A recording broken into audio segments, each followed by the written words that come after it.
Olá, investidor! O meu nome é Wagner Caetano. Começamos agora o programa Cenário em Vídeo. Hoje, uma quinta-feira, 10 horas e 39 minutos do dia 12 de dezembro de 2019. Uma manhã agradável em São Paulo, temperatura amena, com sol. Desejo a todos um pregão excelente, muita saúde e paz a você que me ouve e a sua família e um excelente trabalho.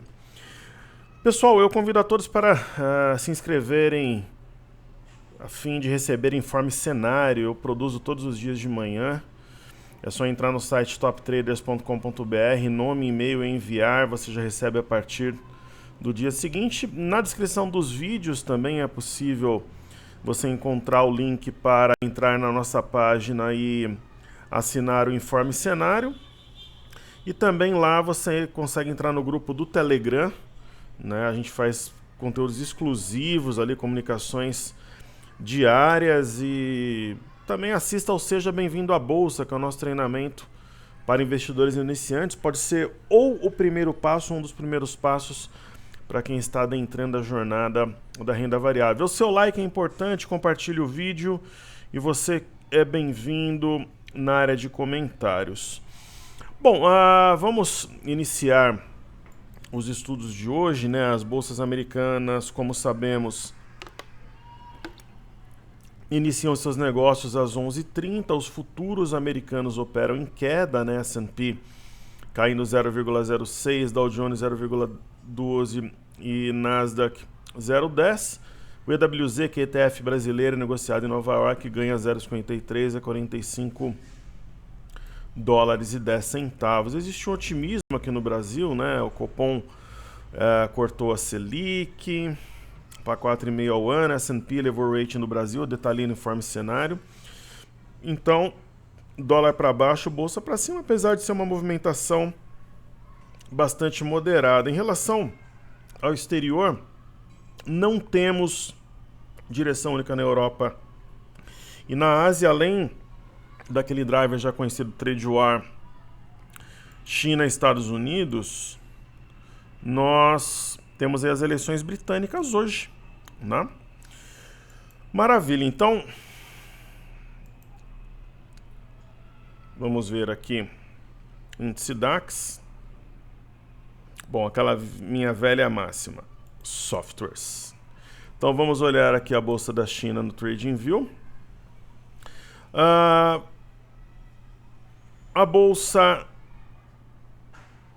esse gráfico, ele está diferente do... É que na verdade eu tinha traçado um canal de baixa mais curto, mais ou menos assim.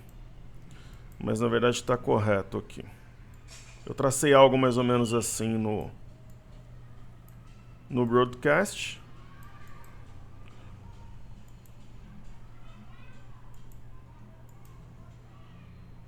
Houve um rompimento.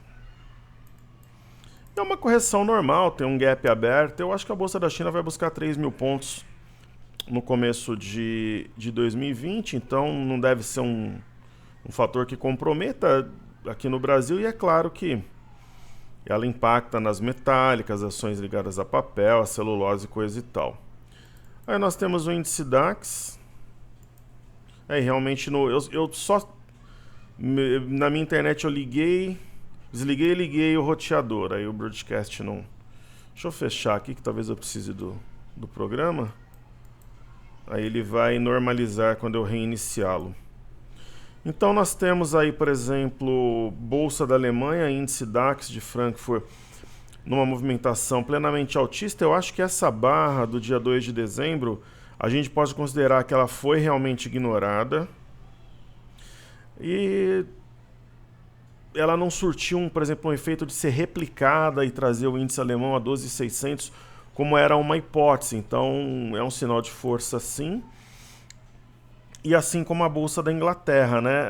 Ela está aqui num ponto decisivo. Depois de cravar fundo a região de 730, se houver o rompimento do 7.255, nós teremos um pivô de alta que poderia trazê-la a 7.450, 7.500 de uma maneira até rápida, onde ela terá uma região, né, de muita resistência, ó, topo marcado em setembro, depois no início de novembro e final de novembro. Eu acredito que esse cenário do pivô seja mais provável porque esse martelo aqui tem muita força.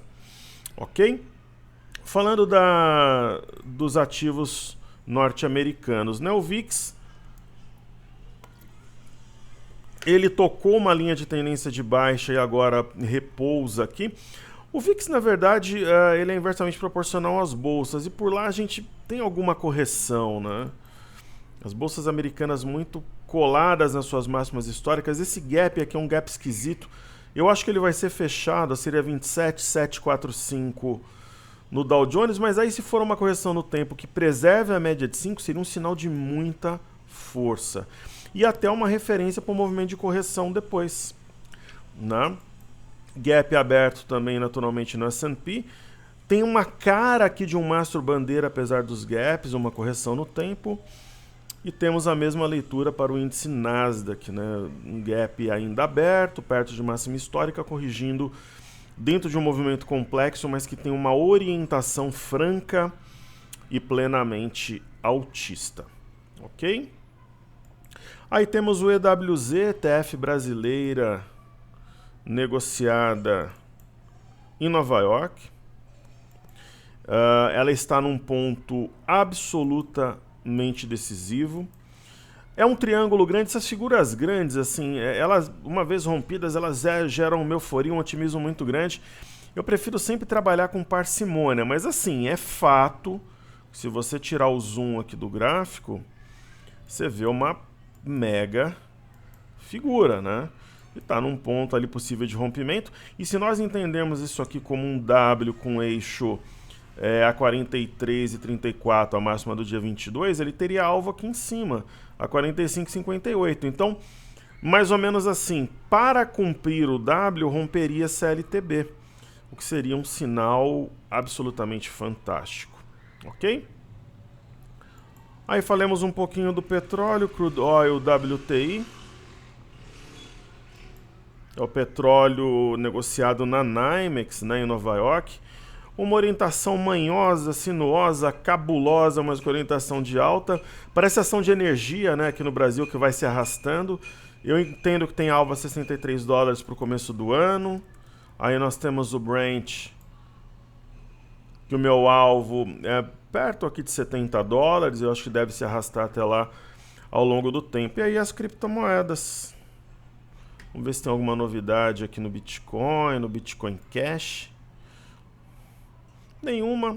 Movimento arrastado para baixo, né? E eu acho que a perda de 7.129 dólares aceleraria um movimento de queda no Bitcoin.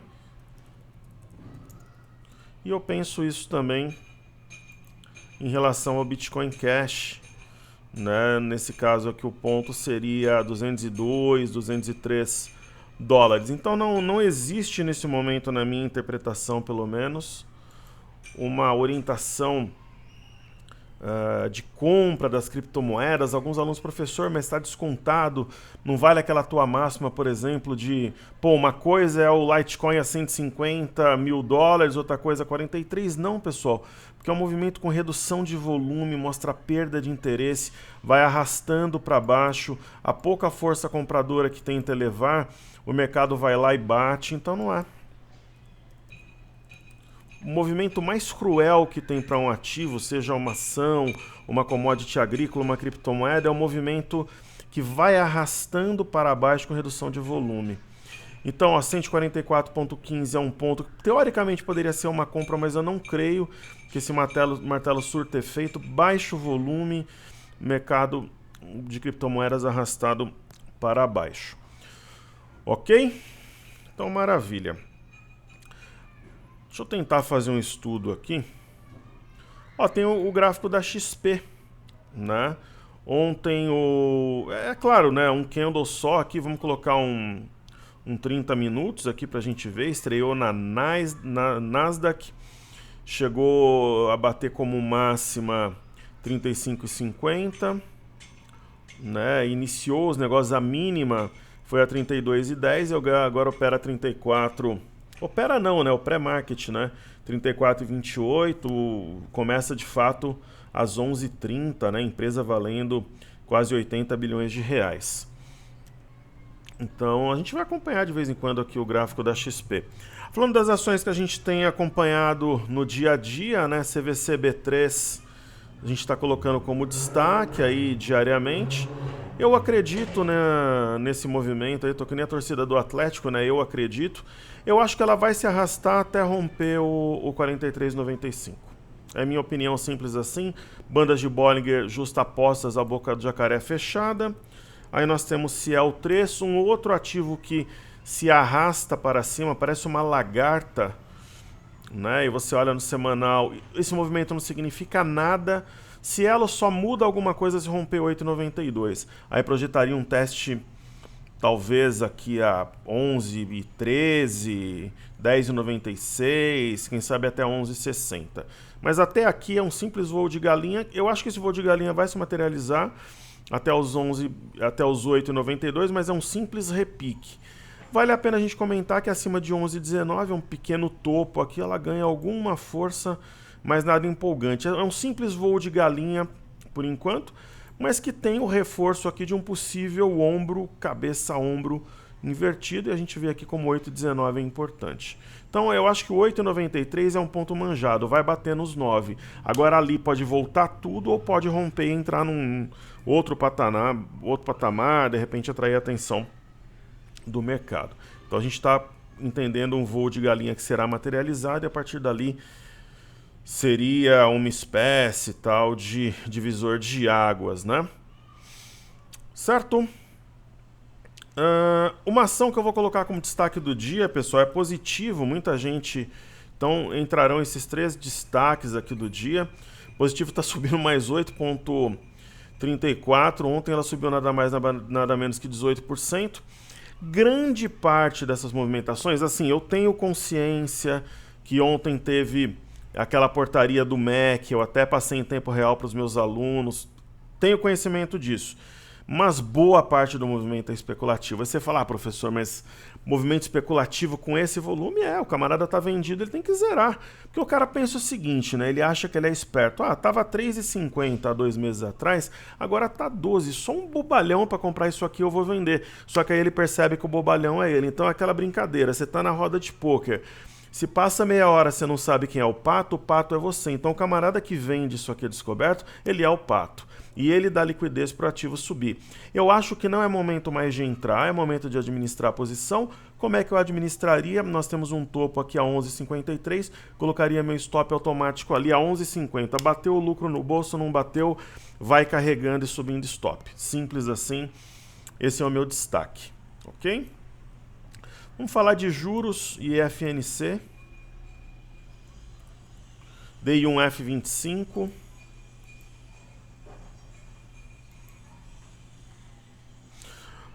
Nós temos aí o DUF25 absolutamente de lado. Eu acho que ele vai tocar os 6,222. Aqui poderia movimentar uma recuperação até forte. Agora, se perder, acho que projetaria 5,920 lá para a primeira, segunda semana de janeiro. Talvez a segunda. Aí nós temos o IFNC, que hoje é a alma, né, de quem está posicionado no índice, aí, ou sofrendo um drama de uma venda traumática, ou a euforia de uma compra. Tem cara de mastro bandeira, está subindo de leve hoje. Pessoal, percebam a força e a importância desse ponto, ó. 12,797, 12,800. Foi o topo que gerou a queda a partir de julho. E veja como tem memória aqui, ó. Topo, 12,788. Topo, 12,765. Topo, 12,771. Ou seja, precisa romper 13 mil pontos. Ok? Aí esse mastro bandeira ganha muita força. Aí nós temos YouTube. Não é que o problema, assim, mas a grande questão do mercado não deslanchar o mini índice, o BOVA11, o índice BOV e tal, são os bancos, né? Os bancos não estão subindo, eles estão em correção. Essas barras assustam sim, especialmente pelo volume. Muita gente esperava uma reação forte de Itaú ao IPO da XP, não ocorreu, né? Mas está na média de 21, está segurando a onda aqui. Então não é que tenha nenhum sinal de drama, um sinal de venda, até porque está subindo 0,45, enquanto Bradesco sobe 0,15. Bradesco, né, tem uma semelhança com o Mastro Bandeira também, só que o volume desconfigura, mas é uma ideia de correção, só que o volume nos bancos é um sinal de alerta, incomoda, sei lá, imagina hoje, por exemplo, eu tenho o meu grupo. Se os bancos estivessem corrigindo com baixo volume, eu falaria, pessoal, vai descansar, voltamos segunda. Agora, com essa queda nos bancos, com volume, faz a gente acompanhar o mercado, monitorar passo a passo, que pode ter oportunidade, momento de realização, coisa e tal. E aí nós temos BBS3, depois a gente fala de Petro e Vale. Então BBS3, BBS3 passa também por um período corretivo, só que hoje está subindo, né? Essa porcentagem está errada, mas o valor está certo, é 48,04 mesmo. E respeitou a média, né? Então tem cara assim de Mastro Bandeira. E no caso de Banco do Brasil em específico, a correção tem cara de volume, o que mostra que o papel tem força e coisa e tal. Aí vamos falar de Vivarina Pura Vida. Tem mais gente preocupada com a Via Varejo, com a minha posição, do que eu mesmo. Continuo tendo 140 mil ações. Lembrando que a gente falou publicamente da operação a R$ 3,90 por ali. O meu preço médio é um pouco mais alto porque eu fui comprando ao longo no caminho, tá 4 com alguma coisa ali, depois eu preciso ver. E ela vai se arrastando aqui para cima. Tem uma resistência aqui a 16,46, a máxima do movimento recente. Tá rompendo e uma vez que ela rompe, esse ponto da sustentação. O meu plano sempre foi avaliar o ativo dia 30 de dezembro. Continua sendo assim. Ok? Então aí a Via Varejo, tal. Falar dos ativos fixos, então. Nós já falamos, né? Petro, Vale, Bancos. Falta pedido do YouTube. Vamos lá, pedidos do YouTube. A primeira ação é BKBR3. Ações do burger que o meu filho adora. Abri o outro código aqui, não é esse que eu gostaria. BKBR3. Burger King, uau. Eu acho que eu estudei esse ativo na imersão. Movimentação de queda, né? Mais clara do que a água. Será que aquelas promoções malucas do McDonald's que o Burger King fez também? Mas a do McDonald's eu acho que ela é mais lúcida, assim. Você vai no McDonald's, raramente eu como lanche assim, mas eu fui.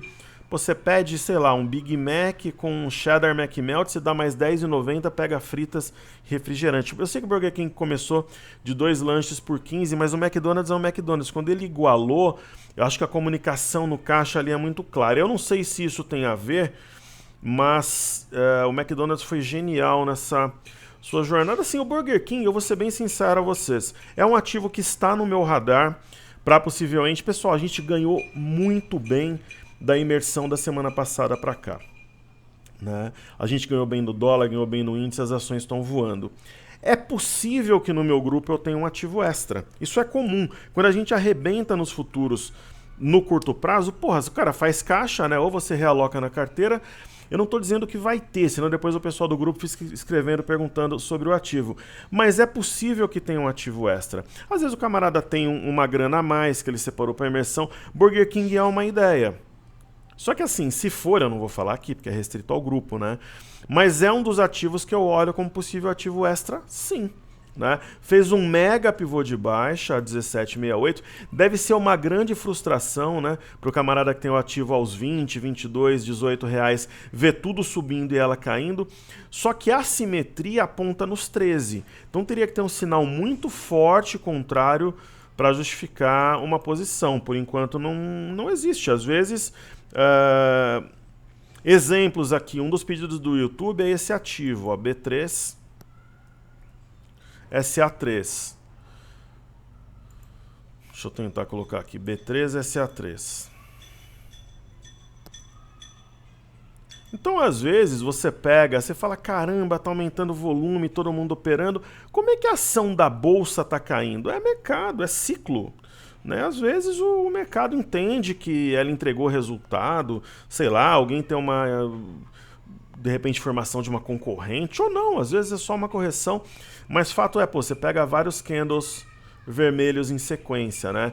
Para quem não estopou, onde é que estaria meu stop? Se eu tenho as ações da bolsa 45,82, para mim 45,80 fechou abaixo, eu saio da ação. E dentro de uma tendência, né? Às vezes o ativo vai num caminho contrário. Aí pediram também a Viva 3, um IPO aí recente, né? A Vivara disparou simplesmente, né? Teve um dia que ela saiu de 24 e fechou a 26, foi exatamente dia 6/12. Aquele velho movimento que a gente conhece, acumula. Você fala, caramba, professor, mas um ativo que tem IPO, me ensinaram que eu não posso olhar gráfico, tal. Essa é uma das grandes, um dos grandes ensinamentos estúpidos que se passa para o investidor pessoa física, que IPO é ruim, que IPO cai, que IPO não dá para olhar gráfico. Na verdade, esses patetas que nunca colocaram uma ordem na vida, eles são teóricos e acham que são os príncipes da vida, maltratam garçom, tratam os alunos mal, coisas e tal. Eles são os imbecis, são os idiotas, na verdade, eles não sabem nem o que eles estão dizendo, nunca abriram uma boleta. Claramente um movimento de acumulação, compra. Comprar 23, 24 para vender depois do segundo soldado branco. Aí você me fala, professor, como é que eu trabalho se eu tenho ação? Você tem uma Shooting Star, a mínima dela é 26,64.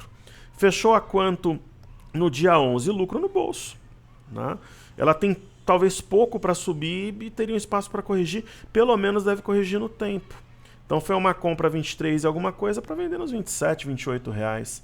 E agora vai subindo, é normal. Ou de repente você é doidão mesmo, você compra e coloca o stop abaixo do 26,51, que é a mínima do dia 11. Um triângulo maravilhoso, clássico aqui, uma compra mais clara que a água.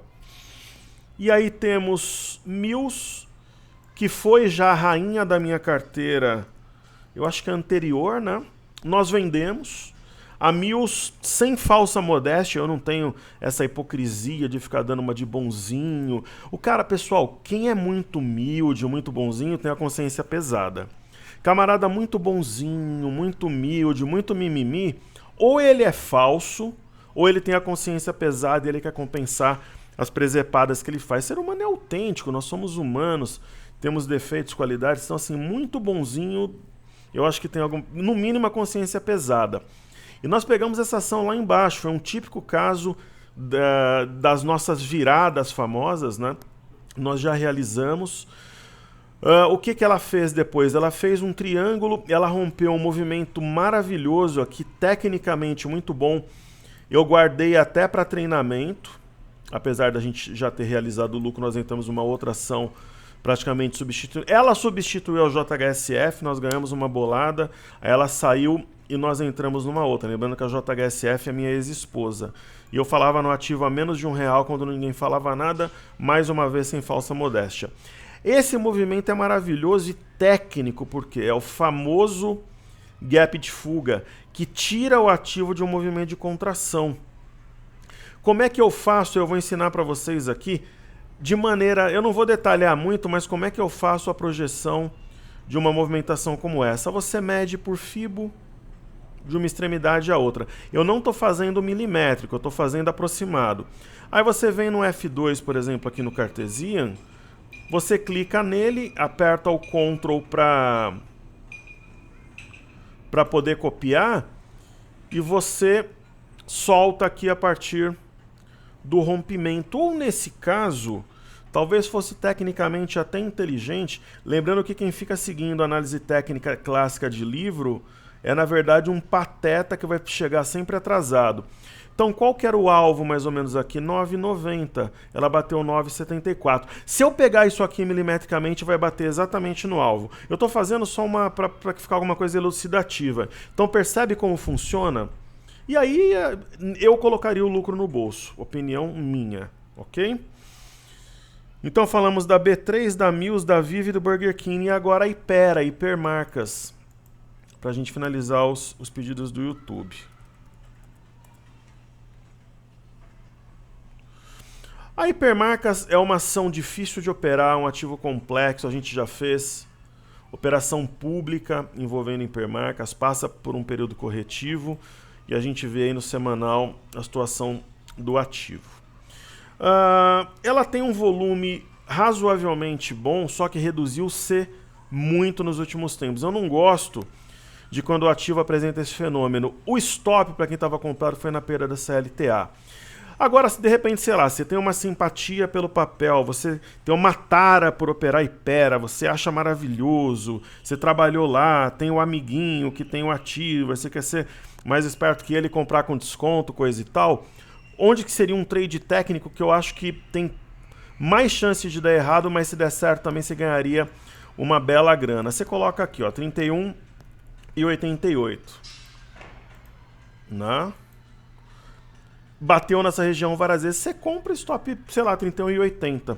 Grande chance de estopar, mas se não estopar, deve dar um resultado até rápido, porque é uma ação que tem sim sua qualidade e está atrasada. Agora, tenha consciência que você está pegando a faca cortando de um ativo lento, pouco interessante, mas que pode dar um trade de guerrilha. E o que é possível você traçar aqui nessa ação? Ombro, cabeça, ombro. Ok? Então é isso. Aí faltou a gente falar de Ibov, Ibova 11, mini índice, mini dólar. Então vamos lá, Bova 11. O Bova 11 tem a sua trajetória franca e plenamente altista. Acho que nós devemos marcar o 107,32, antiga máxima histórica intraday, como ponto de referência. Coincidentemente, o Bova 11 opera alguns centavos acima desse ponto, é uma referência sim. Ontem a máxima foi 107, hoje a mínima foi 107,21. Existe um gap aqui então. Se ele for fechado é um simples gap diária.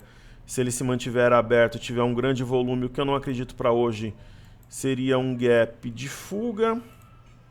Né? Pode formar um topo duplo aí? Pode, mas aí você tem que ver como é que a tendência reagirá. Nós temos aqui o gráfico do Ibov, um desenho semelhante, só que o ponto é 111,450.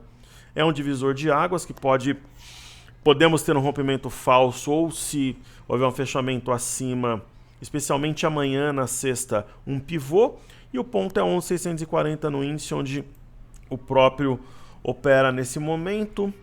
Será que esse gap fica aberto? Eis a questão. Né? Na verdade, eu queria fazer um negócio aqui, fiz outro. Deixa eu colocar esses gaps aqui. Aqui. Eu só quero trazer o gap. Pessoal, tem um negócio engraçado que acontece. Muita gente vigia a minha vida pelas gravações, que horário que eu gravo, aí sabe onde eu tô, se eu fui no estádio, se eu fui não sei onde, se eu gravei tarde. Eu acho engraçado isso aí. 111,285 e aqui 111,380. Existe um gap, o 111,640 é um ponto-chave sim. Vamos ver o intraday, a gente percebe que essa LTA está na memória e ela foi barreira ontem 4 vezes no candle de 1 hora e 2 vezes hoje é o ponto a ser vencido. Lembra que eu falava da simetria em V? Ela foi cumprida e essa região, desculpem aí, foi rompida em gap.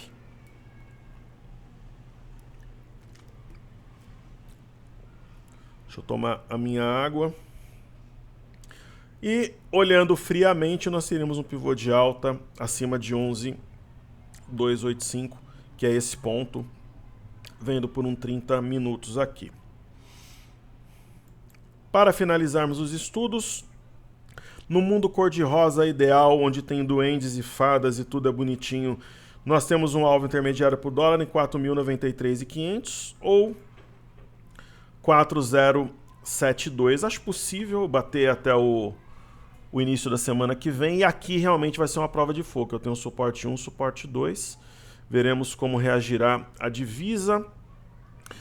Ele tem topos e fundos descendentes aqui que a gente pode ver na imagem, e para retroalimentar o movimento baixista precisaria perder 4,112, um movimento truncado, complexo, meio search and destroy no dólar, e ao mesmo tempo que se acha que ele vai formar aqui um fundo duplo. Tem a ideia do fundo duplo, mas o que é um padrão raro, mas ocorre às vezes, de você ter uma figura de queda dentro de uma movimentação de baixa. Então o dólar ele esboça aqui um oco maluco. Dizem, né, que o oco numa tendência de queda ele tem mais força do que para uma reversão. O fato é que nós temos um oco aqui, então para ele ser acionado ele tem que perder a mínima de hoje a 406.